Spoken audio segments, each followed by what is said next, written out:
CM Rupani સંબોધન કરી રહ્યા છે, સીધા જોઈએ. ચુડાસમા પ્રદેશ ભાજપના મંત્રી માનનીય શ્રી ઝવેરભાઈ, જિલ્લા પ્રમુખ ભાઈ શ્રી માનસિંહભાઈ પરમાર, નગરપાલિકાના પ્રમુખ માનનીય શ્રી પિયુષભાઈ ફોફંડી, જિલ્લા પંચાયતના પ્રમુખ શ્રીમતી રામીબેન,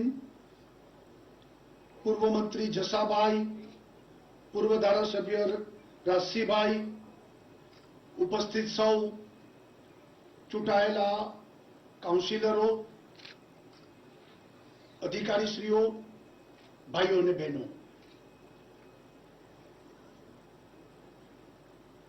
કોરોનાની બીજી લહેર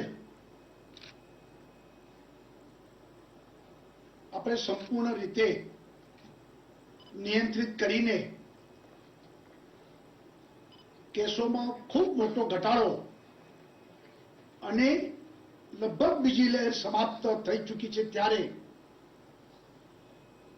ગુજરાતને જે કાંઈ નિયંત્રણો મૂકાતા એમાં નિયંત્રણો હટાવતા લગભગ પૂર્વવત બધું ચાલુ થઈ જાય એ રીતે ગુજરાત આગળ વધી રહ્યું છે. મંદિરો પણ ઘણા વખત બંધ રહ્યા અને જ્યારે મંદિરો ખુલ્યા છે ત્યારે ભગવાન સોમનાથ દાદાના ચરણોમાં શીશ ઝુકાવવા આવ્યો છું કે હે સોમનાથ દાદા, ત્રીજી લહેર ન આવે અને ગુજરાત સલામત રહે એવી પ્રાર્થના કરવા આવ્યો છું. સાથે સાથે સોમનાથ વેરાવળ નો વિકાસ અને એની જરૂરિયાતો મને પિયુષભાઈ, ઝવેરભાઈ બધા મળવા આવ્યા હતા. નવા ચૂંટાઈને નવી જવાબદારી લઈ ખૂબ ઉત્સાહથી અત્રેની ટીમ કામ કરી રહી છે, ત્યારે વિકાસના કામોના લોકાર્પણ અને ખાતમુહૂર્ત માટે જ્યારે એમને મને વાત કરી, મને પણ આનંદ થયો. મેં કીધું તું જલ્દી આવીશ, કારણ કે સોમનાથ દર્શન પણ કરવાના હતા અને એ દ્રષ્ટિથી ચૂંટાઈને તરત એ લોકોએ જ્યારે કામ ઉપાડ્યું છે ત્યારે એ આખી ટીમને ખૂબ ખૂબ અભિનંદન અને ધન્યવાદ આપું છું. કોરોનાના કપરા કાળમાં રાજ્ય સરકારે કશી કસર બાકી રાખી નહોતી. આપણે જાણીએ છીએ કે સેકન્ડ વેવ પહેલા ફર્સ્ટ વેવ, પહેલી લહેર, ત્યારે દરરોજના નવા 1800 કેસ આવતા હતા. ત્યારે આપણી પાસે લગભગ 41,000 ઓક્સિજન બેડ હતી. ત્યારે આપણી પાસે દરરોજનો પીક ઉપર પણ ઓક્સિજનનો વપરાશ એ 300 ટનથી કદી વધ્યો નહોતો. પરંતુ જ્યારે બીજી લહેર આવી, આપણે બધાએ જોયું કે દરરોજ કેસો વધતા ગયા. 30મી એપ્રિલે 14,600 કેસ એ હાઈએસ્ટ નોંધાણા. એક દિવસમાં 14,600 કેસ. પહેલી લહેરમાં પીક ઉપર 1,800 કેસ અને બીજી લહેરમાં પીક ઉપર 14,600 કેસ. એટલે તમે સમજી શકો છો કે ભારતભરમાં દરેક રાજ્યોમાં કેસોની સંખ્યા ખૂબ વધી હતી. અને ત્યારે ગુજરાતમાં આપણે માત્ર સવા મહિનામાં એ 41,000 વાળી બેડની હોસ્પિટલો એને વધારીને 90,000 ઓક્સિજનની બેડ સવા મહિનામાં આપણે ઊભી કરી. આજે હું દાવા સાથે કહીશ કે અન્ય રાજ્યોમાં ઓક્સિજનના અભાવે, ઓક્સિજન ન પહોંચવાને કારણે ઘણી બધી હોસ્પિટલોમાં એક સાથે 40-50 લોકોના મૃત્યુ થયા, જ્યારે ગુજરાતમાં એક પણ હોસ્પિટલ એ ઓક્સિજનના અભાવે એક પણ દર્દીનું મૃત્યુ આપણી સરકારે થવા દીધું નથી. આ સરકારે દિવસ રાત ઉજાગરો કરી અને લોકોને ઓક્સિજન પૂરો પાડ્યો છે. એક પણ મૃત્યુ કે કોઈ હોસ્પિટલમાં ઓક્સિજન નથી, ઓક્સિજન અટકી ગયો અને માણસ મૃત્યુ પામ્યો એ થવા દીધું નથી આપણે. અને જે 300 ટનનો વપરાશ મેક્સિમમ હતો એ 1100-1150 ટન સુધી પહોંચ્યો તો છતાં ઓક્સિજનની ઘટ આવવા દીધી નહોતી. ભાઈઓ બહેનો, કાળ ખૂબ વિકરાળ હતો, પરંતુ દિવસ રાત તંત્રએ જે કામગીરી કરી અને એને કારણે આપણે સલામત રીતે ગુજરાતને બહાર કાઢી શક્યા છે. મૃત્યુનો આંક પણ વધ્યા, મૃત્યુનું પ્રમાણ પણ વધ્યું હતું. આપણા પણ અનેક પરિચિતો આપણી વચ્ચેથી વિદાય પામ્યા. આજે એ બધા પરિવારો પ્રત્યે પણ હું સંવેદના વ્યક્ત કરું છું અને એ બધા પરિવારો પ્રભુ એમને શક્તિ આપે એવી પ્રાર્થના પણ કરું છું. કોરોનાના કાળમાં આ બધું ચાલતું હતું ત્યાં તાવતે વાવાઝોડું આવ્યું અને એમ કહેવાય છે કે ગુજરાતના ઇતિહાસમાં અત્યાર સુધીમાં જેટલા વાવાઝોડા આવ્યા એના બધા કરતા વધુ ભયંકર વાવાઝોડું હતું. ઉનામાં જ્યારે આ વાવાઝોડું ખાબક્યું ત્યારે 210 કિલોમીટરની ઝડપ હતી અને ત્યાંથી જે આગળ વધ્યું તો મહુવામાં 220 કિલોમીટર સુધી પહોંચ્યું હતું. ભૂતકાળમાં વાવાઝોડું એક જિલ્લા ઉપર કેન્દ્રિત થતું હતું. આ વખતે આ વાવાઝોડું 17મીએ રાત્રે ઉનામાં આવ્યું અને ગુજરાતના અલગ અલગ જિલ્લાઓ ચીરતા 18મીએ રાત્રે વાવાઝોડું બનાસકાંઠામાંથી રાજસ્થાન પહોંચ્યું. એટલે લગભગ 25-26 કલાક ગુજરાતને ગમરોળ્યું. પરંતુ સરકારની આગમચેતી, તંત્રની દિવસ રાત કામગીરી, આપણે લગભગ 5 લાખથી વધુ લોકોને સ્થળાંતર કર્યા અને ભૂતકાળના વાવાઝોડામાં જે રીતે મૃત્યુનો આંક હતો એ આ વખતે એકદમ સાવ નગણ્ય મૃત્યુ અને લોકોના જીવોની રક્ષા એ પહેલું ધ્યાન આપણું હતું અને આપણે કીધું હતું ઝીરો કેઝ્યુલિટી અને એના આધાર ઉપરની બધી વ્યવસ્થા દિવસ રાત જાગીને સરકારે કરી હતી. વાવાઝોડું પસાર થઈ ગયા પછી પણ એની ભયાનકતા આપણે જોઈ હતી.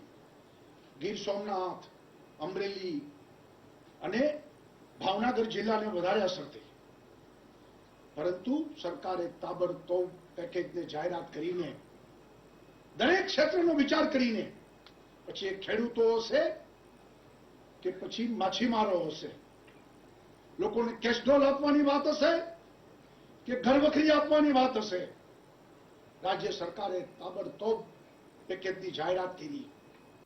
પ્રધાનમંત્રી બીજા દિવસે આ વિસ્તારની મુલાકાતે આવ્યા અને 1000 કરોડ રૂપિયા નરેન્દ્રભાઈએ બીજે દિવસે જાહેરાત કરીને આપને મોકલાવી આવ્યા અને પૂર્વત સ્થિતિ બને, ઝડપથી લોકો પાછા કામે લાગે. એમ કહેવાય છે કે માછીમારો ભાઈઓ બહેનોને પહેલી વખત પેકેજ મળ્યું છે. અત્યાર સુધી કોઈ દિવસ વાવાઝોડાની સામનો હંમેશા દરિયાઈ પટ્ટી ઉપર થતો હોય, માછીમારોનો 1 રૂપિયો મળતો નહોતો અને આ વખતે 105 કરોડ રૂપિયા અને જે લોકોની સંપૂર્ણ બોટ નાશ પામી છે 5-5 લાખ રૂપિયા અને આ માછીમારો ભાઈઓને ભવિષ્યમાં તકલીફ ન પડે એ માટેની જેટીથી માંડી અને સિયાલબેટ સુધી આપણે ફરીથી પણ ઇન્ફ્રાસ્ટ્રક્ચરનું ડેવલપમેન્ટ કરીને માછીમારો ભાઈઓની ચિંતા કરી છે.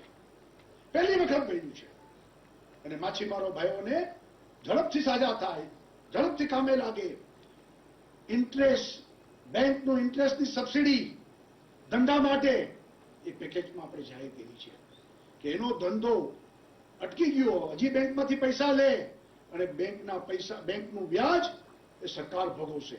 એ પ્રકારે આખું પેકેજ માછીમારો ભાઈઓને આપ્યું. અગરિયા ભાઈઓ બહેનોનું પણ ચિંતા કરી. એ ગરીબ લોકો અને એને જે માલ બગડી ગયો એના માટે પણ રાજ્ય સરકારે સંવેદનશીલતા સાથે આપણે એને પેકેજ આપ્યું છે. આપત્તિઓ આવે એને અવસરમાં પલટવી એ નરેન્દ્રભાઈનું સૂત્ર હતું અને રાજ્ય સરકારે એ રીતે અવસરમાં પલટાવવાના પ્રયત્નો કર્યા છે. પહેલા કરતા વધુ સારી સ્થિતિ બને અને જરા પણ જાતની નિરાશા વગર અડગ થઈને એ ગુજરાતી પાછો ઉભો થાય એવા જનૂન સાથે આપણે આ તાવતે વાવાઝોડામાં બહાર નીકળ્યા. સોમનાથ દાદાની કૃપાથી વાવાઝોડું વેરાવળમાં ન આવ્યું, એક શક્યતા હતી, પરંતુ સોમનાથ દાદા અને દ્વારકામાં કાળિયા ઠાકોરને કારણે એ વિસ્તાર આખો બાકી રહી ગયો અને ઉના, અમરેલી, જાફરાબાદ તરફ વાવાઝોડું ફંટાણું. ભાઈઓ બહેનો, રાજ્ય સરકાર શહેરો અને ગામડાનો વિકાસ બંનેને પર પ્રાયોરિટી આપીને શહેરો આધુનિક બને, શહેરોમાં બધી પ્રાથમિક વ્યવસ્થાઓ બને, જ્યાં માનવી ત્યાં સુવિધા, વિવાદ નહીં સંવાદની ભૂમિકા, સાથે મળીને ગામના લોકો ગામનો વિકાસ કરે, વિવાદ નહીં સંવાદ, જ્યાં માનવી ત્યાં સુવિધા, છેવાડાના માનવી સુધી રસ્તા, ગટર, લાઇટ, પાણી, સફાઈ બધું પહોંચે. લઘુત્તમ સાધનનો મહત્તમ ઉપયોગ. મ્યુનિસિપાલિટીની હેસિયત શું હોય?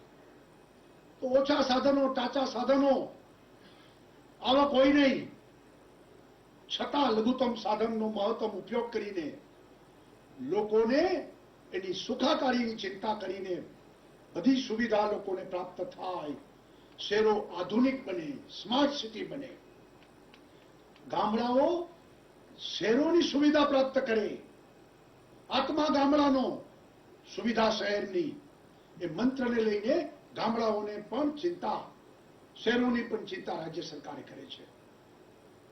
ભૂતકાળમાં હું રાજકોટ કોર્પોરેશનમાં એક દસકો મેયર હતો, સ્ટેન્ડિંગ ચેરમેન હતો, કોંગ્રેસની સરકારો હતી, એક ફૂટી કોડી પણ નહોતી આપતી.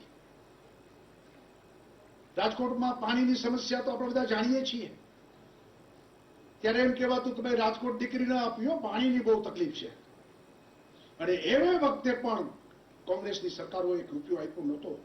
અમે લોકો વર્લ્ડ બેંકમાંથી, LICમાંથી, હુડકોમાંથી પૈસા લાવીને ભાદરમાંથી પાણીની લાઈન નાખીને રાજકોટને 27 ડેમોમાંથી ટેન્કરો ચલાવીને રાજકોટની પ્રજાને પાણી આપતા હતા. 4 દિવસે એકવાર પાણી આપતા હતા, પણ લોકો સંયમથી વર્તતા હતા. ભારતીય જનતા પાર્ટીની સરકાર બની, કેશુભાઈ, નરેન્દ્રભાઈ, આનંદીબેન, અને આજે પણ એ સિલસિલો ચાલુ છે કે શહેરોને કહી છી વિકાસના કામ કરો, પૈસાની ચિંતા કરવી નથી, રાજ્ય સરકાર તમને પૈસા આપશે. અને એના સંદર્ભમાં સ્વર્ણિમ શહેરી વિકાસ યોજના નરેન્દ્રભાઈ ચાલુ કરી. આપણે ગુજરાત મ્યુનિસિપલ ફાઇનાન્સ બોર્ડ ઊભું કર્યું. લોકોને વિકાસના કામ માટે પૈસાની તકલીફ ન પડે, વિકાસના કામો થાય, પૈસા રાજ્ય સરકાર ચિંતા કરશે. અને એ રીતે આજે ગુજરાતના શહેરોનો વિકાસ આપણે આગળ લઈ રહ્યા છીએ. શહેરોમાં ભૂગર્ભ ગટરો હોય, શહેરોમાં સ્ટોર્મ વોટર ગટરો હોય, શહેરોમાં સારામાં સારા રસ્તા હોય, ઓવરબ્રિજો હોય, એક સારો ટાઉન હોલ હોય, ફિલ્ટર પીવાનું પાણી વ્યવસ્થિત શુદ્ધ પાણી મળે, નલ સે જલ, ઘરે નળનું પાણી હોય. ભૂતકાળમાં આપણે બધાને ખબર છે કે સૌરાષ્ટ્રમાં પથરીના દર્દો બહુ હતા અને એનું કારણ એ હતું કે ડંકીના પાણી પી પીને આપણે પથરીઓ જામી ગઈ હતી. હવે કીધું ડંકીઓ હવે સિંચવાનું બંધ થાય, હેન્ડપંપ મુક્ત ગુજરાત એ દિશામાં આપણે આગળ વધી રહ્યા છીએ. અને એટલા માટે આપણે નળ સે જલ, દરેક ઘરમાં નળ હોવો જોઈએ, પાઇપલાઇનથી પાણી, ફિલ્ટર વોટર, શુદ્ધ પીવાનું પાણી, જેથી પથરીના દર્દો સૌરાષ્ટ્રમાં ન થાય. ઉત્તર ગુજરાતમાં ફ્લોરાઇડથી લોકોને હાથી પગા થઈ જાય, દાંત સડી જાય પાણીને કારણે. ભાંભરું પાણી પી પીને લોકોના દાંત સડી જાય, ઊભો થઈ ન શકે માણસ. એ દિવસો હવે આપણે ભૂતકાળ બનાવ્યો છે. નલ સે જલ, અને એમાં ગુજરાત આજે 85% નળ ઘરે ઘરે આપણે આપી દીધા છે. નરેન્દ્રભાઈ તો આખા દેશમાં 2024 સુધીમાં નળ સે જલનો કાર્યક્રમ જાહેર કર્યો છે. ગુજરાતની સરકારે નક્કી કર્યું છે કે 2022 ડિસેમ્બર પહેલા 100% ઘરોમાં નળથી જલ પહોંચે, શુદ્ધ પીવાનું પાણી પહોંચે. અને એ દિશામાં દર મહિને 1 લાખ નવા નળ કનેક્શન આપણે ફિટ કરી રહ્યા છીએ. આજે મને આનંદ છે કે આપણે 53 MLD એનું આખું ફિલ્ટરની વ્યવસ્થા, એની કેપેસિટીનું વોટર ટ્રીટમેન્ટ પ્લાન્ટ એનું લોકાર્પણ કરીએ છીએ. અને સાથે સાથે વરસાદી પાણીનો નિકાલ, ફૂટપાથોનું સર્જન, અને વેરાવળમાં એક નવી ડીવાયએસપીની ઓફિસ એનું પણ લોકાર્પણ થઈ રહ્યું છે. ત્યારે હું એમ માનું છું કે સોમનાથ, વેરાવળ એ ઐતિહાસિક નગરી છે. દેશભરમાંથી લોકો અહીંયા દર્શનાર્થે આવે છે. અને ત્યારે આ નગર એ સ્વચ્છ નગર રહે, આ નગર સુવિધાસભર બની રહે, આ નગર એ લોકોને દર્શન માટે પણ આવવાનું મન થાય. ઘણી વખત યાત્રાધામના સ્થાનો એમાં ગંદકી, વ્યવસ્થાનો અભાવ, ગટરો હોય નહીં, અને લોકોને એ ગમતું નથી હોતું. લોકો ટીકા કરતા હોય છે કે પવિત્ર યાત્રાધામ છે અને ગંદકી તો જુઓ. અને ત્યારે રાજ્ય સરકારે, મને યાદ છે કે હું મુખ્યમંત્રી બહેનોને પહેલો કાર્યક્રમ કર્યો હતો કે યાત્રાધામો આપણા છે, સોમનાથ, પાલીતાણા, જુનાગઢનો અમુક વિસ્તાર તળેટી વાળો, એવી જ રીતે અંબાજી, ડાકોર, આ બધા સ્થાનો ઉપર સફાઈની એક અલગ વ્યવસ્થા બને.